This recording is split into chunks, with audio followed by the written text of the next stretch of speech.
ಈಗ ಮುಂದಿನ ಪ್ರಶ್ನೆ 20ನೇ ಪ್ರಶ್ನೆ ನೋಡೋಣ. ಡಿಇ ಸಮಾಂತರ ಓಕ್ಯೂ ಅಂದ. ಡಿಇ ಎಲ್ಲಿ ತಂದ?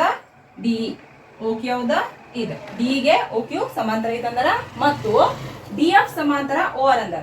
ಡಿಎಫ್ ಅಂದ್ರೆ ಈ ರೇಖೆ, ಓ ಆರ್ ಅಂದ್ರ ಈ ರೇಖೆ ಒಂದಕ್ಕೊಂದು ಸಮಾನ ಅಂದರ. ಹಾಗಾದ್ರ ಇಎಫ್ ಸಮಾಂತರ ಕ್ಯೂ ಆರ್ ಎಂದು ಸಾಧಿಸಿ ಅಂದರ. ಇಎಫ್ ಅಂದ್ರ ಈ ರೇಖೆ, ಕ್ಯೂ ಆರ್ ಅಂದ್ರ ಈ ರೇಖೆ, ಇವೆರಡು ಒಂದಕ್ಕೊಂದು ಸಮ ಅಂತ ಸಾಧಿಸ್ರಿ ಅಂದರ.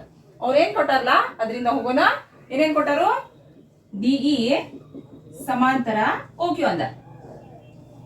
ಡಿಇ ಮತ್ತು ಓಕ್ಯೂ ಇರುವಂತಹ ಈ ಒಂದ್ ಸಣ್ಣ ತ್ರಿಭುಜವನ್ನ ಅಷ್ಟ ತಗೊಂಡು ನಾವು ಮೊದಲು ಯಾವುದು ಪಿ ಓ ಕ್ಯೂ ತ್ರಿಭುಜವನ್ನ ತಗೊಳ್ಳೋಣ. ನೋಡಿ,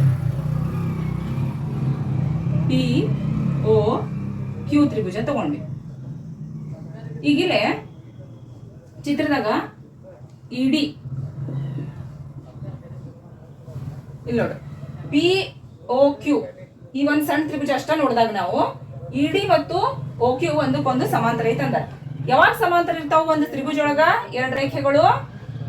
ತೇಲ್ಸ್ ಪ್ರಮೇಯನ ಅಪ್ಲೈ ಮಾಡ್ರಿಲೆ. ತೇಲ್ಸ್ ಪ್ರಮೇಯನ ಅಪ್ಲೈ ಮಾಡಿದ್ವಿ ಅಂತಂದ್ರೆ ನಾವಿಲ್ಲಿ ತ್ರಿಭುಜದ ಒಂದು ಬಾಹುವಿಗೆ ಸಮಾಂತರವಾಗಿ ಹೇಳದಂತಹ ರೇಖೆ ಉಳಿದೆರಡು ಬಾಹುಗಳನ್ನ ಸಮಾನುಪಾತದಲ್ಲಿ ವಿಭಾಗಿಸ್ತೈತಿ. ಅಂದ್ರ ಓಕ್ಯೂಗ ಇಡಿ ಸಮಾಂತರ ಐತಂದ್ರ ಪಿಡಿ ಭಾಗ್ಲೆ DO is equal to PE ಭಾಗ್ಲೆ ಇ ಕ್ಯೂ ಬಂತು ತೇಲ್ಸ್ ಪ್ರಮೇಯದ ಪ್ರಕಾರ. ಆದ್ದರಿಂದ ತ್ರಿಭುಜ ಪಿ ಓ ಕ್ಯೂ ದಲ್ಲಿ ತೇಲ್ಸ್ ಪ್ರಮೇಯದ ಪ್ರಕಾರ PE divided by EQ is equal to PD divided by DO ಅಥವಾ ODನೂ ಅನ್ಬಹುದು ನೀವು. ಈ ಕಡೆ ತ್ರಿಭುಜ ತಗೊಂಡ್ರಿ. ಈಗ ಮತ್ತೇನ್ ಕೊಟ್ಟಾರ ಅವರು? DF ಮತ್ತು OR. DF ಸಮಾಂತರ OR ಅಂದಾರಲ್ಲ ಈ ಸೈಡ್ ತ್ರಿಭುಜವನ್ನ ತಗೊಂಡಾರ. ನಾವು ಈಗ ಮತ್ತ ಈ ಚಿತ್ರ ಅಷ್ಟ ತಕೊಂಡ್ ನೋಡೋಣ ಸೆಪರೇಟ್ ಆಗಿ. ಹೆಂಗ್ ಕಾಣ್ತದ?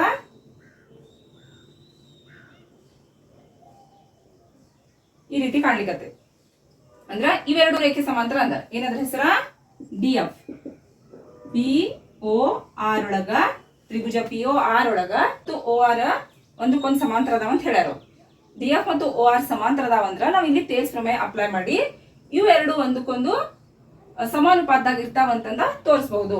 ಇಲ್ಲಿ ನೋಡ್ರಿ, ಇಲ್ಲಿ ಹೆಂಗ್ ಪಿ ಓ ತ್ರಿಭುಜ ಮಾಡ್ಯಾವಲ್ಲ ಅದೇ ರೀತಿ ಪಿ ಓ ಆರ್ ತ್ರಿಭುಜದಲ್ಲಿ ಕೂಡ ಪಿ ಓ ಆರ್ ತ್ರಿಭುಜದಲ್ಲಿ ತೇಲ್ಸ್ ಪ್ರಮೇಯದ ಪ್ರಕಾರ ಅನ್ಬಹುದು ನಾವು, ಅಥವಾ ಮೂಲ ಸಮಾನುಪಾತತೆಯ ಪ್ರಮೇಯದ ಪ್ರಕಾರನು ಅನ್ಬಹುದು. ಎರಡು ಒಂದೇ. ಪಿ ಓ ಆರ್ ದಲ್ಲಿ ತೇಲ್ಸ್ ಪ್ರಮೇಯದ ಪ್ರಕಾರ ಏನಾತೀಗದು? P D divided by O D DO is equal to P D by DO is equal to P F by F R. P F by F R. ಇದಕ್ಕ ಸಮೀಕರಣ 1 ಅಂತೀನಿ, ಇದಕ್ಕೆ ಸಮೀಕರಣ 2 ಅಂತೀನಿ. ಈಗ ಸಮೀಕರಣ 1 ಮತ್ತು 2 ನೋಡ್ರಿ. ಪಿ ಡಿ ಬೈ ಡಿಒ ಇಲ್ಲೂ ಐತಿ, ಪಿ ಡಿ ಬೈ ಓಡಿ ಅಂತ ಬರ್ತೀನಿ. ಎರಡು ಒಂದೇ. ಪಿ ಡಿ ಬೈ ಡಿಒ ಅಂದ್ರೆ ಒಂದ, ಓಡಿ ಅಂದ್ರೆ ಒಂದ.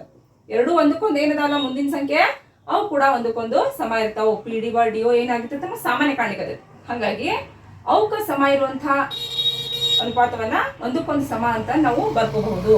PE by EF, P by E Q is equal to P F by F R. ಈ ರೇಖೆ ಏನೈತಲ್ಲ ಮಧ್ಯದು ಸಾಮಾನ್ಯ ಅಂತ ತಗೊಂಡ್ಬಿಡೋದು ನಾವು. ಈ ಕಡೆ ತ್ರಿಭುಜ ಒಳಗ P D by DO is equal to PE by E Q ಆಗೈತಿ. ಈ ಕಡೆ ತ್ರಿಭುಜ ಒಳಗ P D by DO is equal to P F by F R ಆಗೈತಿ. ಹಾಗಾಗಿ ಡೈರೆಕ್ಟ್ ಆಗಿ ನಾವ್ ಏನ್ ಮಾಡಿದ್ವಿ? ಈಗ PE by E Q is equal to P F by F R ಅಂತ ಬರದ್ವಿ. P F by F R. ಈಗ ಈ ರೀತಿ ಬರೆದಾಗ ನಾವು ತೇಲ್ಸ್ನ ವಿಲೋಮ ಪ್ರಮೇಯವನ್ನ ನೋಡುದು.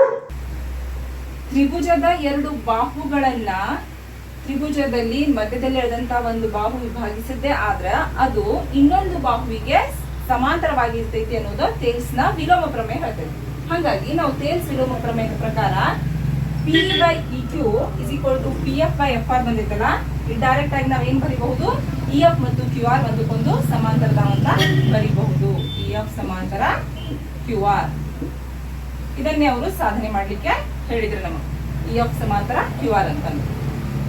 ಮುಂದಿನ ಪ್ರಶ್ನೆ 22ನೇ ಪ್ರಶ್ನೆ ನೋಡೋಣ. ತ್ರಿಭುಜ ಎಬಿಸಿ ದಲ್ಲಿ ಡಿಇ ಸಮಾಂತರ ಬಿಸಿ ಅಂದರ.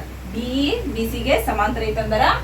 ಎಡಿ ಇಸ್ ಈಕ್ವಲ್ ಟು ಎಕ್ಸ್ ಅಂದಾರ. ಎಡಿ ಬೆಲೆ ಎಕ್ಸ್ ಅಂತ ಕೊಟ್ಟಾರ. DB is equal to x minus 4 ಅಂದಾರ. ಡಿಬಿ ಇಲ್ಲೈತಿ ಎಕ್ಸ್ ಮೈನಸ್ 4. ಇನ್ನ AE is equal to x plus 4 ಅಂದಾರ.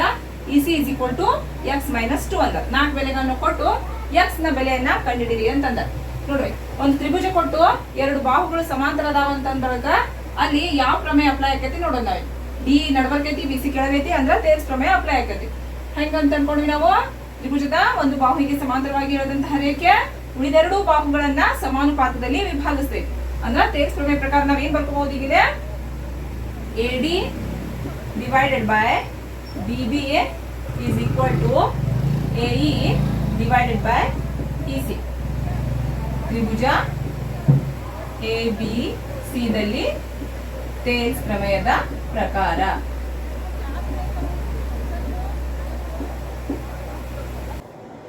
ತ್ರಿಭುಜ ABC ದಲ್ಲಿ ತೇಲ್ಸ್ ಪ್ರಮೇಯದ ಪ್ರಕಾರ ನಾವೇನ್ ಮಾಡಿದ್ವಿ, ಈಗ AD by DB is equal to AE by EC ಅಂತ ತಗೊಂಡ್ವಿ.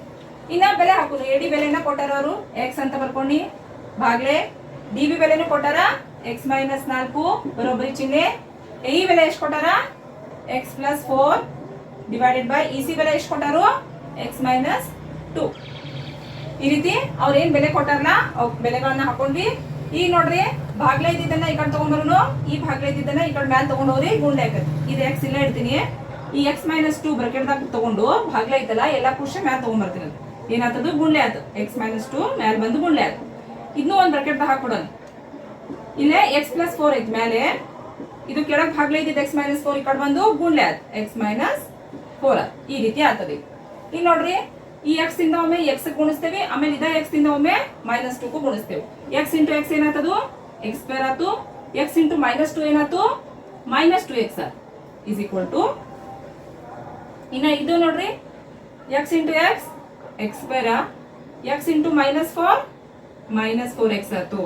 ಆಮೇಲೆ ಇದ 4 ಇಂಟು x 4x ಮತ್ತು 4 4 16 ಪ್ಲಸ್ ಇಂಟು ಮೈನಸ್ -16. ಈಗ ನೋಡ್ರಿ x² ಇಲ್ಲೇ ಇಡ್ಲಿ, -2x ಈ ಪ್ಲಸ್ x ಈ ಕಡೆ ಬಂದು -x² ಆಯ್ತು.